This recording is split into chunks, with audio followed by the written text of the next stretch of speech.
हिंदी साहित्य सागर चैनल में आप सबका स्वागत है। मेरा नाम जंगीर सिंह है। यदि आप यह वीडियो पहली बार देख रहे हो तो मेरे चैनल को सब्सक्राइब, लाइक और शेयर ज़रूर करें ताकि मेरे चैनल की वीडियो आपको सबसे पहले मिले और आपकी पढ़ाई अच्छी तरह से हो जाए। आज हम करने वाले हैं रसखान के द्वारा रचित दोहे, पद, छंद 6 नंबर से लेकर 10 नंबर तक। कल हमने किए थे 1 नंबर से लेकर 5 नंबर की प्रसंग व्याख्या। तो एक बार फिर मैं प्रसंग दोबारा रिपीट कर देता हूँ। प्रसंग में क्या होता है, एक तो होता है बेटा कक्षा के बारे में कि कौन सी कक्षा से ये प्रसंग है। दूसरा होता है कि कौन सी किताब का यह प्रसंग है। तीसरा होता है कौन से लेखक के द्वारा लिखा गया यह प्रसंग है, दोहा है। इस प्रकार 3 बातों का ध्यान रखना है।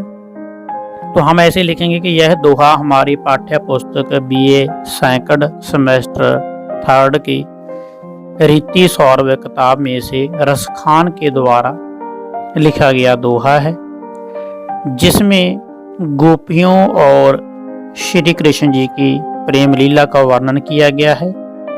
साथ ही साथ इसमें कवि ने श्री कृष्ण के प्रति अपनी भक्ति भावना को व्यक्त करने की कोशिश की है। तो यह तो था प्रसंग। आगे है 6 नंबर छंद और उसकी व्याख्या। जा दिन में निरख्यो नंद नंदन, कान तजे घर बंधान छूट्यो। चारु बुलोकन की निस्मार संहार गई, मन मार न लूटियो। सागर को सरिता जिम दावत, रोक रहे कुल को पुल टूटियो। मत भयो मन संग फिरै, रसखान सब रूपो सुधारस छूटियो। इनकी ब्रिज भाषा है, थोड़े कठिन शब्द हैं और कुछ नहीं। पहली पंक्ति के अर्थ, जा दिन ते निरख्यो नंद नंदन, कहान तजी घर बंधान छूटियो। रसखान कवि जी कहते हैं, वह लिखते हैं कि जब मैंने नंद नंदन के पुत्र श्री कृष्ण के रूप को देखा है, उसे देखा है, मैंने लोकलाज त्याग दी है। कान का अर्थ होता है लोकलाज, लज्जा, मर्यादा। कान तजी कर बंधान छूटे, मैंने अपना घर छोड़ दिया है, अपनी जो घर की मर्यादा है वह छोड़ दी है। चारु विलोकन की निस्मार संहार गए, मन मार न लूटियो। वह कहते हैं कि श्री कृष्ण के प्रेम में, क्योंकि ये रसखान खुद बोल रहे हैं गोपियों की भाषा, गोपियों का और श्री कृष्ण का ही यह संवाद है। कवि जी लिखते हैं कि गोपियों ने उन्हें देखा। चारु विलोकन, चारु का अर्थ होता है सुंदर, मनोहर, विलोकन होता है देखना। तो यदि श्री कृष्ण के सुंदरता के दर्शन किए तो उनका मन है वो लुट चुका है, अर्थात श्री कृष्ण पर मोहित हो चुका है। मन मार न लूटियो। सागर को सरिता जिम दावत, रोक रहे कुल को पुल टूटियो। जैसे कि जो सरिता होती है सागर में मिलती है, यदि उसके बीच कुछ रोकने की, कुछ बाधा करने की कोशिश करे तो सरिता कभी भी नहीं रुकती। रोक रहे कुल को पुल टूटियो, तो वहाँ का जो पुल होता है, बांध होता है, जिसे रोकने की कोशिश की जाती है, वह बांध के बंधनों को तोड़कर आगे बढ़ती जाती है। यहाँ पर उदाहरण देने की कोशिश की है कवि ने। मत भयो मन संग फिरै, रसखान सब रूप सुधारस छूटियो। इसी प्रकार रसखान कवि जी कहते हैं कि गोपियों का मन भी मतवाला हो चुका है श्री कृष्ण के प्रेम लीला में, और रसखान सब रूप सुधारस छूटिया, और वह अमृत प्रेम रस लेने के लिए उसमें लीन हो चुके हैं।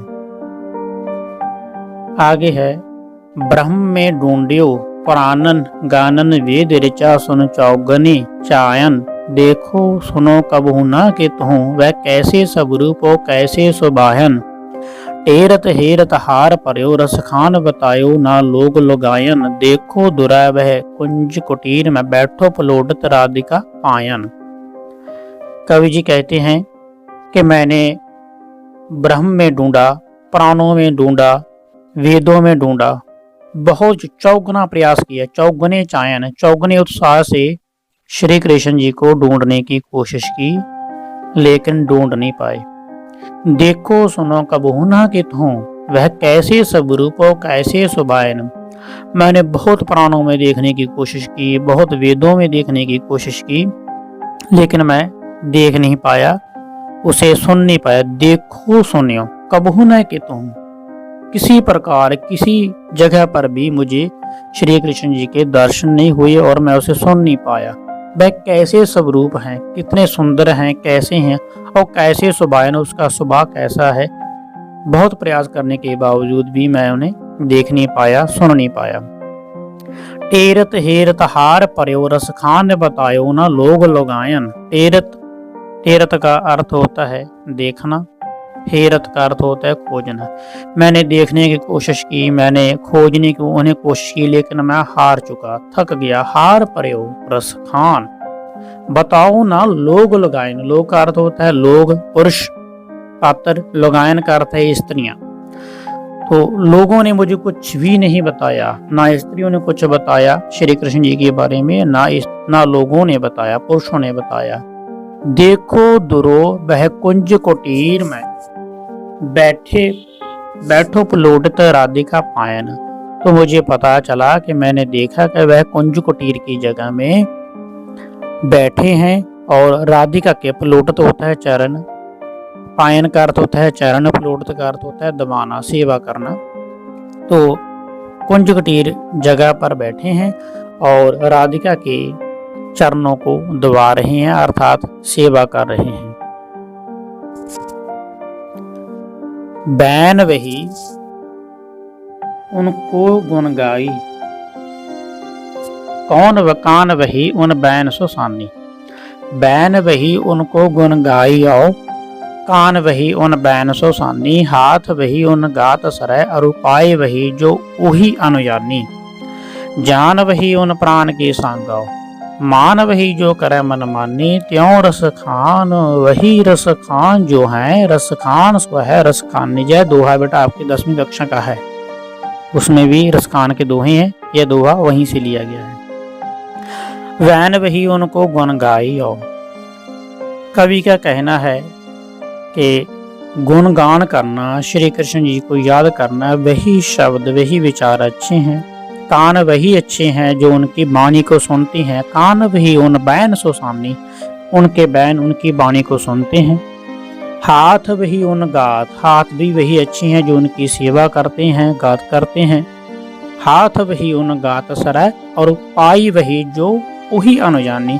और पैर भी वही अच्छे हैं जो उनका अनुगमन करते हैं। अनुगमन का अर्थ होता है कि श्री कृष्ण की तरफ चलते हैं।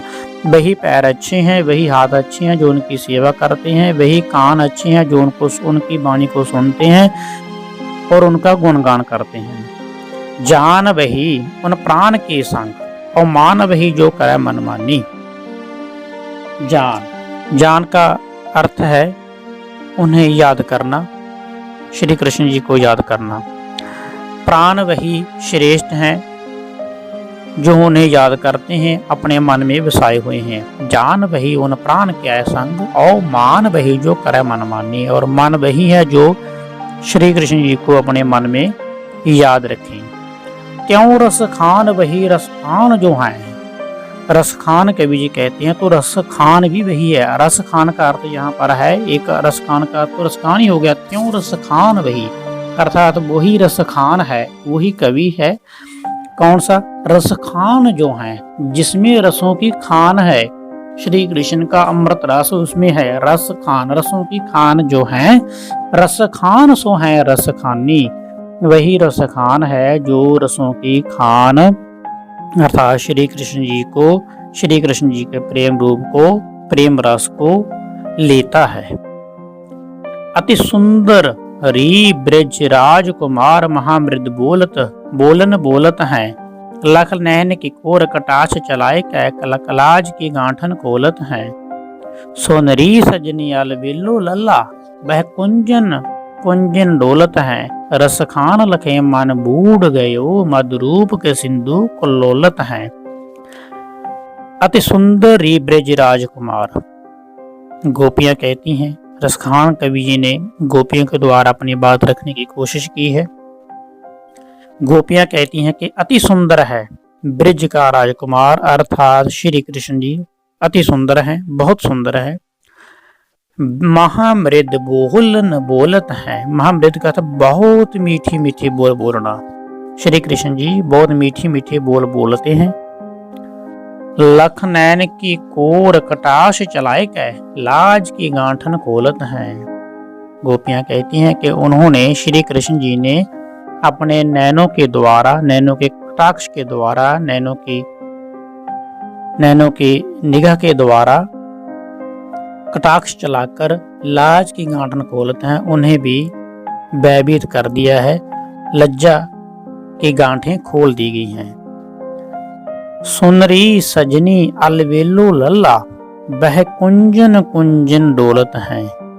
रसखान कवि जी कहते हैं कि हे सखी सुनो, वह प्यारा लड़का अर्थात श्री कृष्ण कुंज कुंज में विचरण कर रहा है, हर जगह प्रत्येक जगह में रह रहा है। कुंज कुंज का अर्थ यहाँ पर जहाँ एक झाड़ियों के मध्य में एक मंडप होता है उसे कुंज बोला जाता है। मंडप अर्थात रहने का स्थान।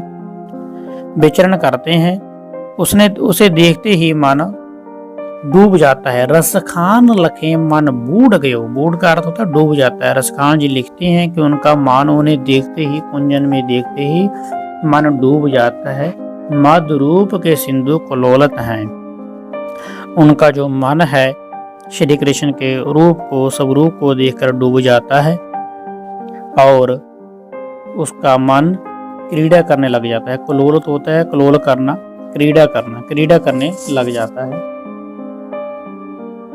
लास्ट दो है, फूलत फूल सबै बन बागन, बहुलत मोर बसंत गयावत, कोयल की किलकार सुनाए सब कंत विदेशन ते तब तावत, ऐसे कठोर महारस खान जो नेकह मोरी जे पीर न पावत, कूक सी सीलत है हे मैं, जब बैर न कोयल कूक सुनावत। यहाँ पर गोपियों के विराग की भावना को वर्णन किया गया है। कवि जी लिखते हैं, फूलत फूल सबै बन बागन, के पूरे बागों में, सभी बागों में फूल खिल चुके हैं। बोलत मोर बसंत की आवत, और बागों में मोर किलकारियां मार रहे हैं। आवाजें मोर की गोपियों को सुनाई दे रही हैं। कोयल की किलकार सुनाए सब कंत विदेशन ते तब तावत, कोयल की आवाज सुनकर, मोरों की आवाज सुनकर सुने सब कांत विदेशन, सभी के कांत, सभी के पति विदेशों से ते तब तावत आ रही हैं, वापस आ रही हैं।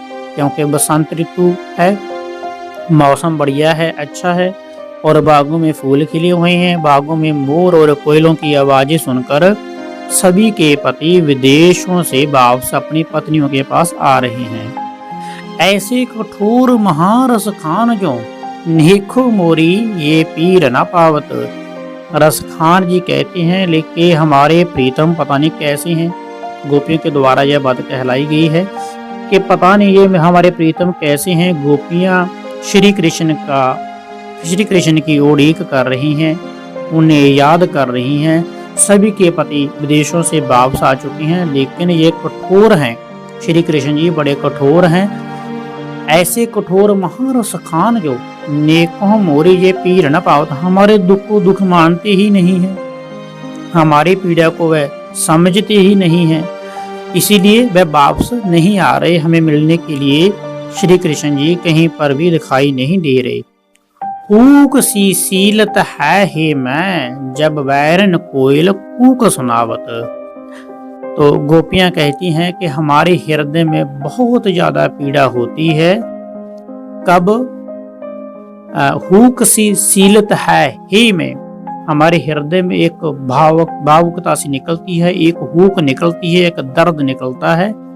जब बैरन कोयल कूक सुनावत, यदि हमारी बैरन कोयल, क्योंकि कोयल को बैरन इसलिए कहा गया है कि सभी के पति तो आ चुके हैं, लेकिन हमारा पति नहीं आया और कोयल कूक रही है और हमारा मन विचलित हो रहा है। हमारी हृदय की जो पीड़ा है वह असह्य है। तो दुश्मन कोयल जब कूक सुनाती है तो मेरा मन और भी, मेरा हृदय और भी दुखदायक हो जाता है।